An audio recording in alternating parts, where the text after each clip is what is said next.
Had to change locations. Nothing but little baby walleye. We're pretty much at the exact mouth of the Saginaw River where it runs into Saginaw Bay. Pretty cool place.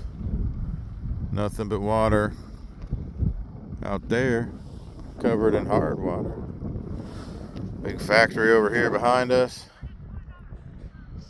and all the other fishermen back in there.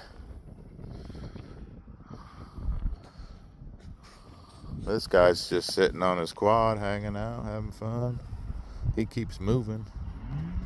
We both just had a nice bite right here.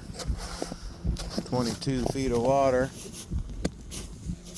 Can't tell from that flasher on the video, but anyway, trying a new spot, checking it out. Not much is going for anybody today, unfortunately.